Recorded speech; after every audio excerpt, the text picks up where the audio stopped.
everyone, and welcome to Historia Canadiana. My name is Patrick, and this is a podcast about Canadian culture, usually literature, and the way it interprets and informs this nation's history. Today, I'm going to cover the early oral stories and culture of the native peoples of northern Canada that are generally referred to as the Inuit.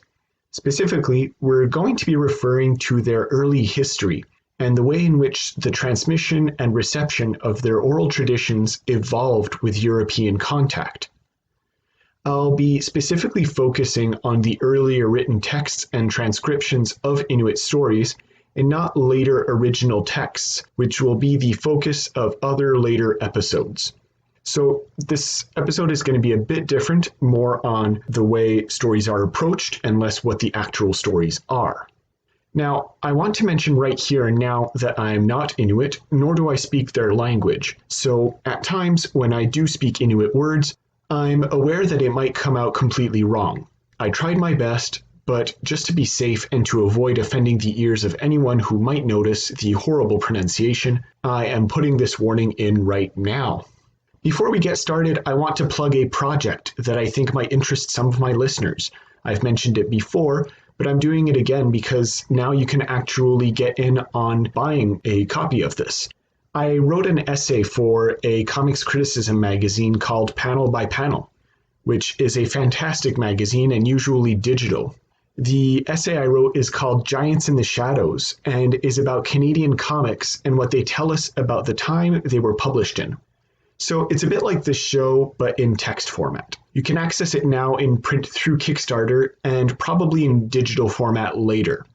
So you can follow me on Twitter at CanLitHistory or my publisher at Panel by Panel for updates for that. And stick around at the end of the show if you want to know more about the project in general. Also, if you want to help support the show and help us grow, I set up a Ko-fi page, which is more of a singular donation-based platform as opposed to the more popular Patreon, which encourages more of a monthly payment. If you want to chuck in the occasional buck or two, it's a great way to support the show. If not, the show's still going to exist. It's completely up to you. No pressure whatsoever. I just want to tell you that it exists. That being said, I think that's enough plugs to start off with. We can start with the show. Today, as I mentioned, we are starting a two-part series on Inuit and First Nations oral traditions, and the first solidified versions of those stories as seen in print. The episode for this week is going to focus specifically on the Inuit populations of Canada, and the next release being on the First Nations. Before I get too deep in this, I am of course aware that Canada is a massive place which features many Indigenous populations, each with their separate and distinctive cultures.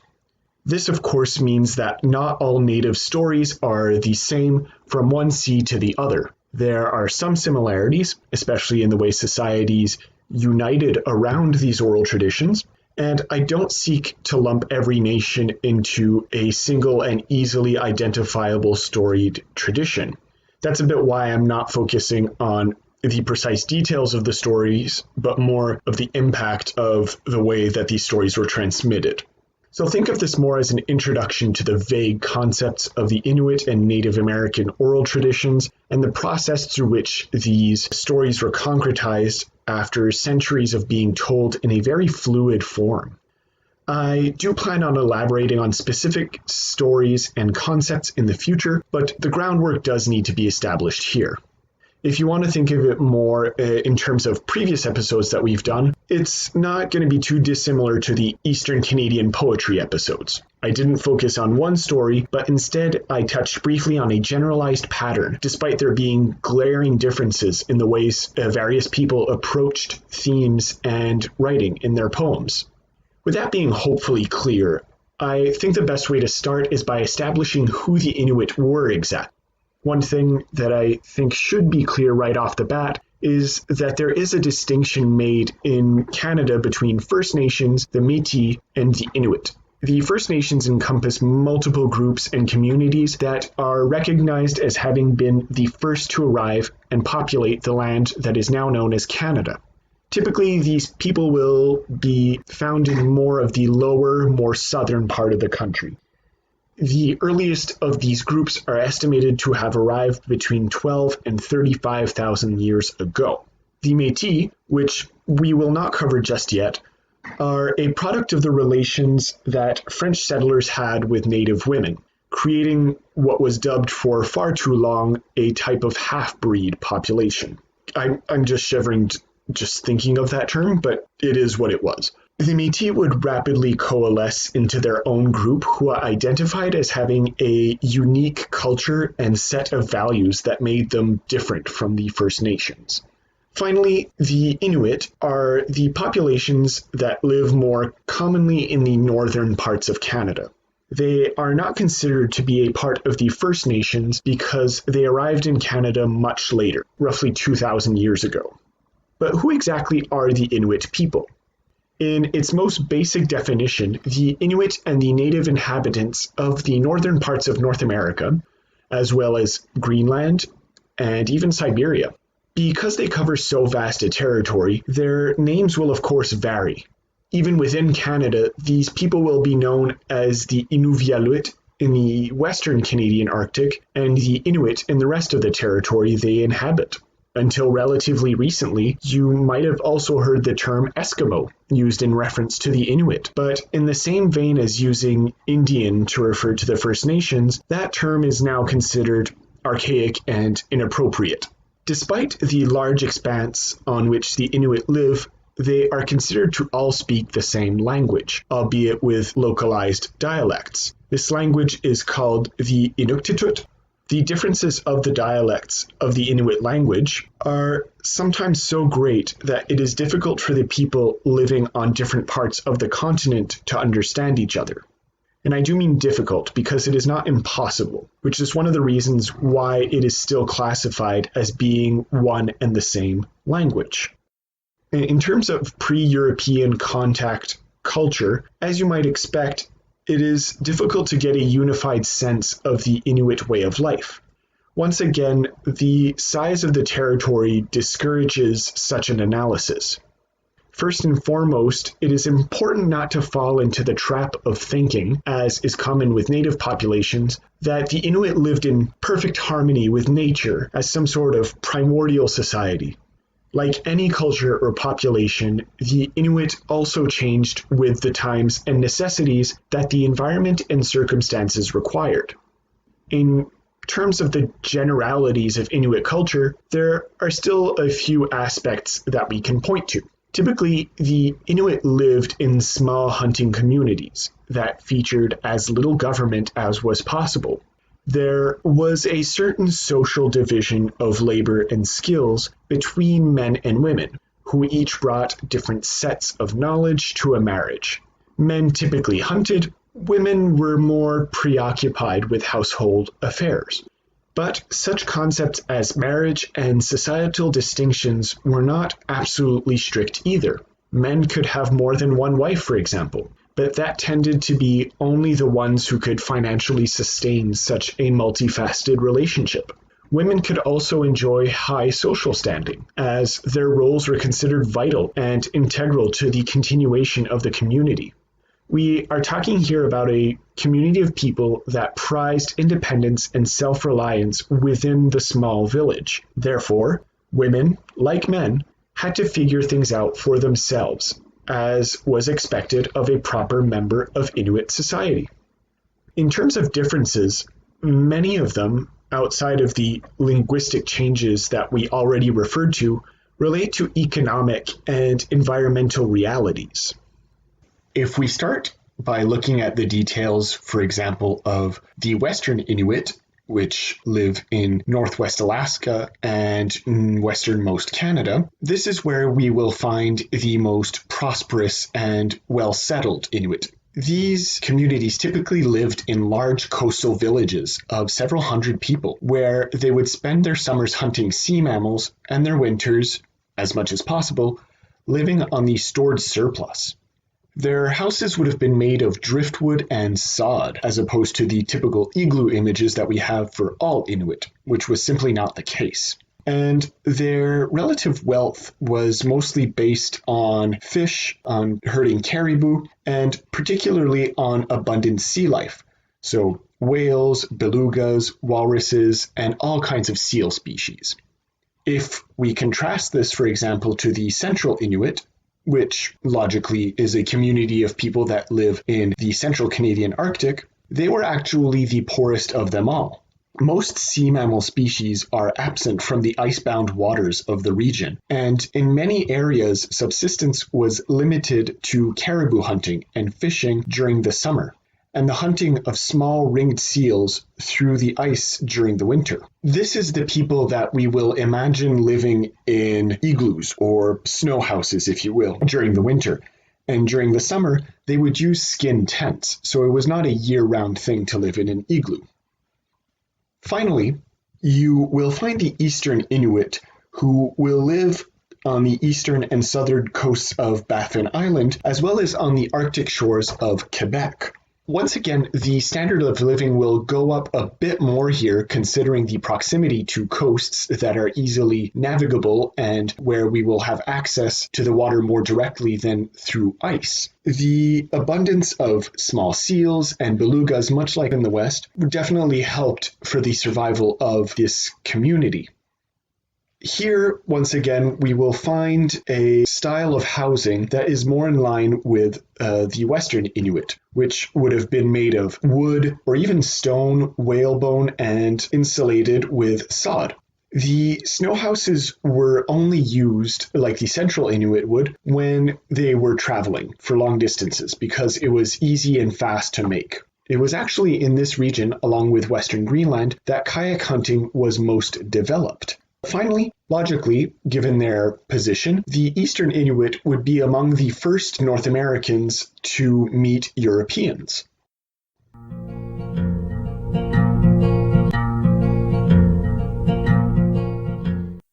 With this very brief overview, I suggest that we move on to the Inuit story traditions as they existed in a pre-European context. As mentioned at the start of the episode, Inuit traditions were, like the First Nations to the south of Canada, rooted in oral modes of recounting and dissemination. This means that they were told in a manner not too dissimilar to what you would hear around a campfire, or say. I'm exaggerating for the purposes of this episode, but the point of these stories was that they needed to be remembered, right? You wouldn't have them written down because there was no system of writing. So you actually had to listen to what people were saying around you, whether it was your parents or another member of the community. You had to absorb the story in its oral form because you couldn't rely on a library to go over it over and over again necessarily. These stories could be told, although not exclusively, by the shaman or Anjiguk, and revolved around the acts of the spirits and otherworldly life that informed so much of the belief system of the Inuit people. The shaman would have been especially important for the interpretation of dreams, which are now considered an integral part of understanding a person's place or purpose at that moment in their life. Now, just because the ideas were seemingly fantastical, involving deities or great symbols of nature, it does not mean that the message contained within these stories and passed down tales were any less important to the Inuit. Through them, one can learn about good and evil, or how to act within the community, what traditions to follow during and after you have hunted. You can learn about love and hate, and the list goes on. The tales were entertaining, but essential ways to remember how to become and be a fully fledged member of the community and the village. Because of the multiple lessons that can be learned or taught by the tales, they can be very complex and are filled with layers upon layers of meaning. You can see this in the legends of Lumiuk, for example, which is the story of a blind boy who is mistreated by his mother. That, of course, talks about family relations, but also revenge and a relation to nature, since the main character seeks to end his abuse by having found refuge and healing with a loon in the sea. A slightly less disturbing example would be the tale of Mahaha, for example, which is about a demon that tickles its victims until they die. So already in these two examples, we can see ways in which societies can work together, or people within a society need to work together, or even they can be warning tales about, for example, not to go out into the Arctic because you might run into a demon. Who knows? Perhaps if we go to a more conventional or particularly famous story as a really solid example, we could turn towards that of the sea goddess Sedna, which you might have heard with different names, which include Nuliayuk and Teluliyuk. And this is tantamount to a creation myth of the sea and the creatures inhabiting it. The story varies according to region, but at its core, it is about a girl who falls into the ocean and bonds with the sea in a spiritual and supernatural way. In some tales, she is the daughter of a god known as Anguta. In more than one version, she is a woman who is unhappy with the choice of men in her surroundings, choosing a dog over any other suitor in one instance. No matter the details, a consistent point of that story is that she falls or is thrown into the sea as a result of her actions or decisions. As such, having bonded with her watery enclosure, she becomes the creator of the life that exists in the sea, including the walruses and seals that are hunted by the Inuit. Other traditions within this culture will indicate ways in which these animals must be hunted or treated so as to avoid angering the sea goddess. And among other things, this is a perfect example of the way in which nature and the surrounding areas within Inuit environments have spirits of their own, right? Have these personalities that go beyond merely their existence. Right? And that's why they're embodied, for example, with godlike abilities or with godlike personalities. The point here is that a series of stories exist for all kinds of purposes within Inuit life. You might have noticed that the tales I have mentioned thus far have been relatively vague or lacking in detail. That is because, being oral traditions, they are necessarily subject to change over time and place, as people remember the stories differently than the way their parents had told them, or as populations, environments, and values shifted over time. And as such, with these variations, so too were there some alterations in the details of the story, although not necessarily the central message. Having not been written down since the Inuit had no system of writing until later in their history, these stories were inevitably going to change according to circumstance. The rate or speed at which they changed is impossible to say, since we would need to know what the first version of a specific story was and where it ended up. But ultimately, despite the differences that might occur in Inuit communities across the vast territory, there is still a shared idea and understanding of these essential myths, no matter the differences in the exact details. Now, the goal in the end is to emphasize the shared experience of a story and one that is a part of the cultural memory of a group like the Inuit. Having an oral tradition is a way of being close to your ancestors by forcing yourself to remember and to listen to what they have to say about your community and the world around you. Now, that is why I was deliberately vague, is because of all these variations due to the circumstances I just mentioned. I'm giving you a broad outline of these stories so that you have an idea, but I don't want to focus on one specific story or one version of that story, just because there are so many options. Now, some listeners might have already figured out why I'm talking about the intricacies of Inuit oral tradition and how it functions and how it evolves. I want to establish a general idea of how life and stories impacted and were relevant to Inuit culture in an oral setting prior to European arrival. Since this contact will not only bring with it a new culture, but a new way of expressing said culture, I felt it was important to establish the basis of speech-driven traditions and histories as best as we can based on the inherent lack of stability in such a mode, before we tear it all down with the arrival of writing.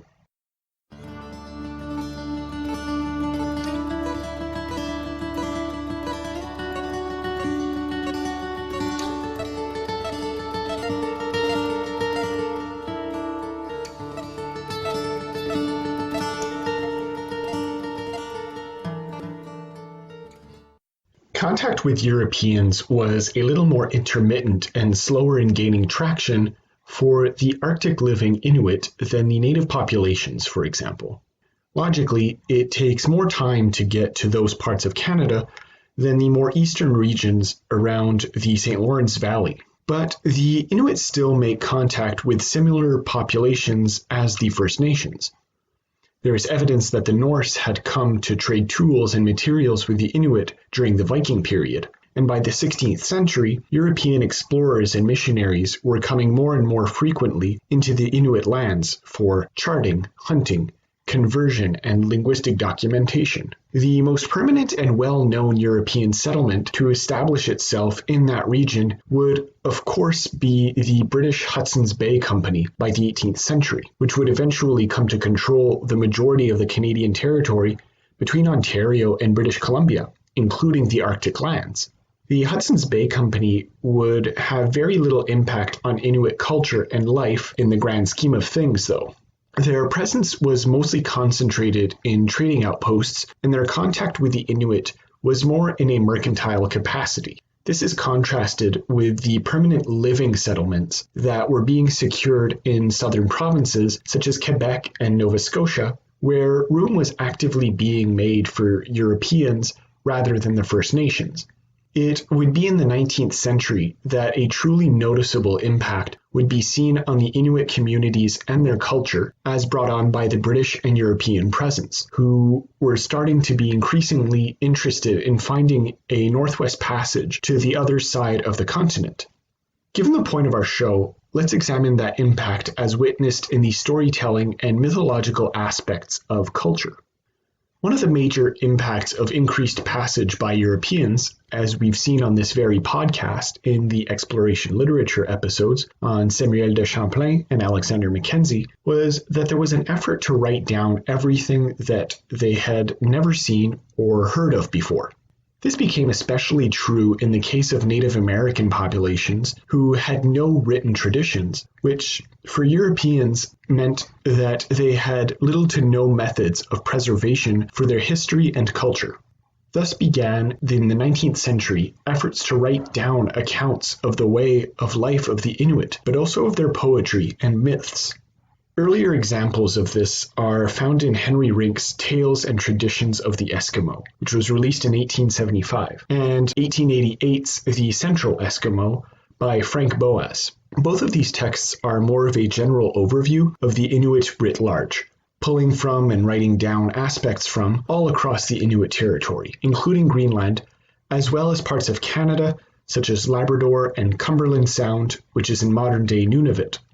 Rink chose to focus on a broad range of topics, from social order to religion to history, and his book collects an impressive collection of about 150 tales from all subjects. Boas, on the other hand, tends to concentrate on the religious aspects a bit more, and the dozen stories he chose are a bit more oriented towards that. Major contributions to the conservation and transcription of the Inuit tales, as seen specifically in Canada, can be found in two reports of Arctic expeditions from the early 20th century. Diamond Jennis and Helen Roberts published in 1922 their observations from expeditions that took place from 1913 to 1918. A few years later, Knud Rasmussen's multi-volume report detailed his 1921 to 1924 expedition. These two sources delve quite a bit into the sociological and cultural context behind the stories and poems that they have collected inside the works, and provide an idea as to why they were important in the first place. There's a sense in these writings of the spiritual forces that the Inuit believe their world to be inhabited by, sometimes dangerous and sometimes not. And these forces can be placated by various rituals and by observing a number of taboos. For example, it was considered unwise to mix the products of land and sea. So, for example, to cook caribou and seal meat in the same pot. To do so would offend the mother of all sea creatures, who would exact revenge by letting people starve, by causing storms, or by splitting the sea ice so that people drowned. So on top of just a compilation of songs, you get an explanation for this kind of ideas and traditions in not only Rasmussen's, but Jennys and Roberts and Boas, all these people who are accumulating information. Jennys and Roberts even go so far as to unpack the circumstances in which certain songs were performed, not simply why. An example of a dance song recorded by Jennys and Roberts that is brought up in an article by Michael Kennedy, a professor at the University of Saskatchewan, serves as a great way of understanding how these songs, tales, and poems functioned. In such a case, there is quite a bit of repetition, or the language used is not necessarily arduous, but there is still a lot of information about the way the Inuit perceive the world around them. I'll read you that song, I won't sing it, which is simply referred to as song number 7. Here we go. My thoughts went constantly. To the great land my thoughts went constantly. The game, bull caribou those, thinking of them I thought constantly. My thoughts went constantly, to the big ice my thoughts went constantly. The game, bull caribou those, thinking of them my thoughts went constantly. My thoughts went constantly, to the dance house my thoughts went constantly. The dance songs and the drum, thinking of them my thoughts went constantly. So the way the language is used in song number 7 is indicative of the way these tales were meant to be accessible to children as well as adults. And the subject matter constantly refers to, as you no doubt noticed, a type of otherworldly way of being that the Inuit understand as part of their existence, right? Their thoughts go elsewhere. They understand dancing and songs and drums as coming from another place which they receive. But while these translations and transcriptions are interesting to read now, there are necessarily some problems that arise in the impact which such a form has on the Inuit culture.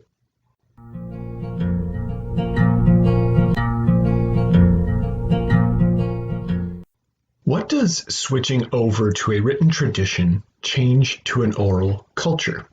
Well, for one, it is obviously a completely different form of storytelling in terms of approach.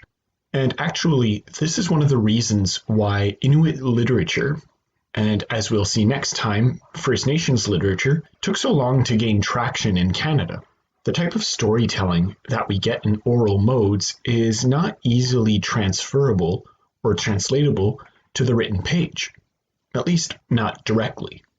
Furthermore, while the example I gave earlier in song number 7 is not particularly intense, there are quite a bit of stories in the Inuit tradition that are bloody or deal with matters that a reading public, which, when the tales were first being transcribed, was mostly Eurocentric, were not interested in or ready for, especially if they were to tell them to their children or family.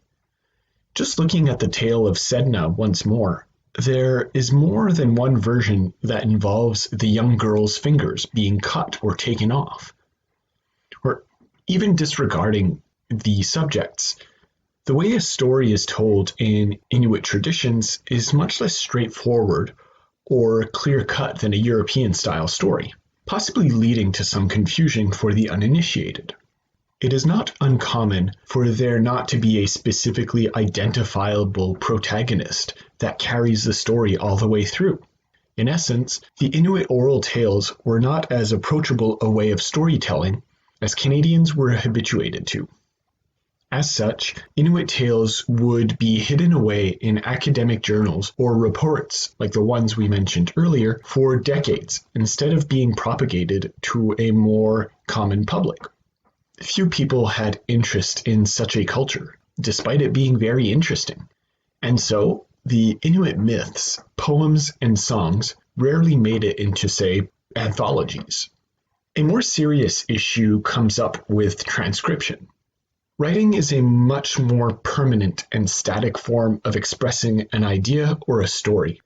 I mentioned closer to the start of the episode that the tales, as they were passed down from one generation to the next among the Arctic communities, would potentially change according to storytelling preferences, changes in values, or alterations in context and circumstances. What writing does is change that dynamic. Despite being a smart way of conserving a story that risks being lost to time should memory falter or a people disappear, it also solidifies a moment in a people's history as if it were something that changed little.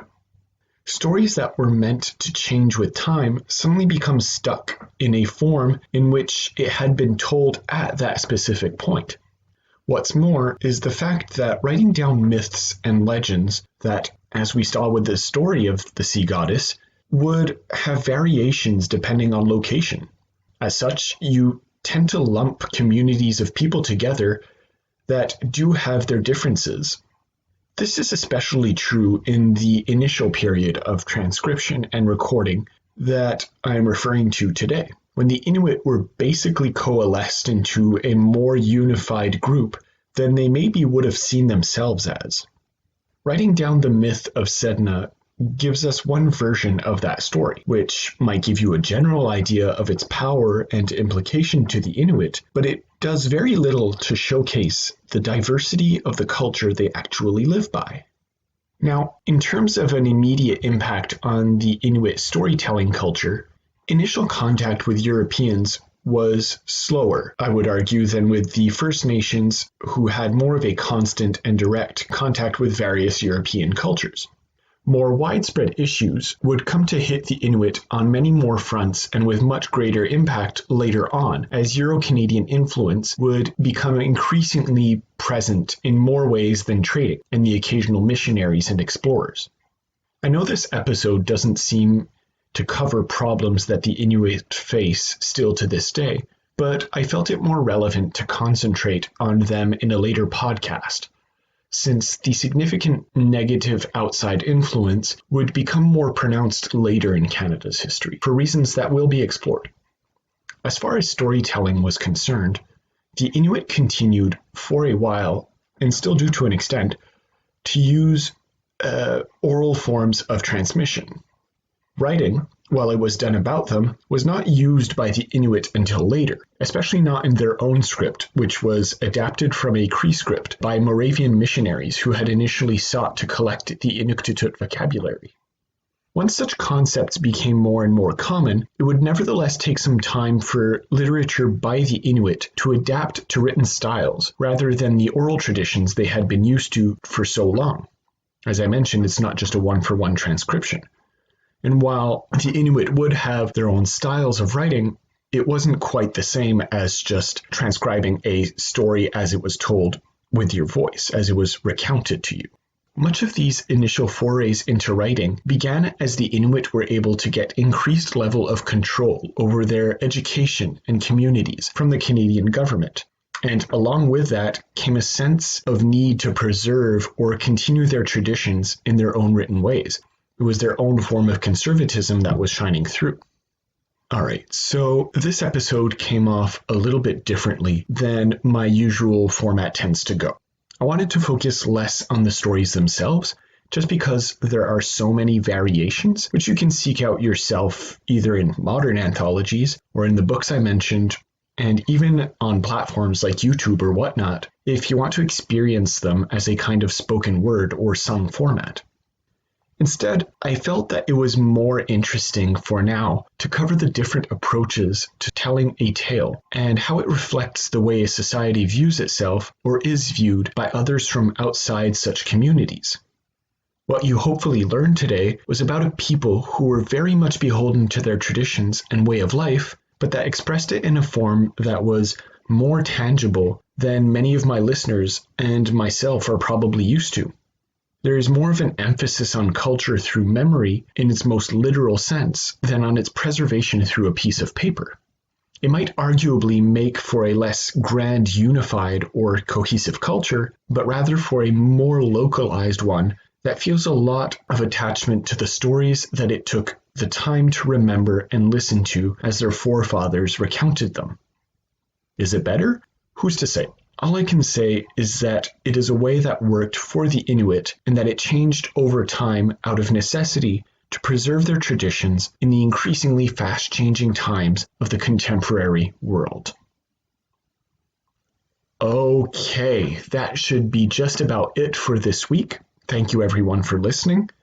I want to plug one last time the essay I wrote for Panel by Panel, which you can get your hands on through the Kickstarter link in the description.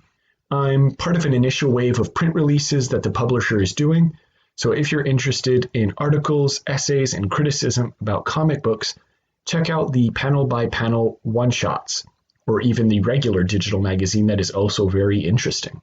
The one I wrote is called Giants in the Shadows, and is about how comics interpreted or changed at different moments in Canada's history, which is why I'm plugging it on this show.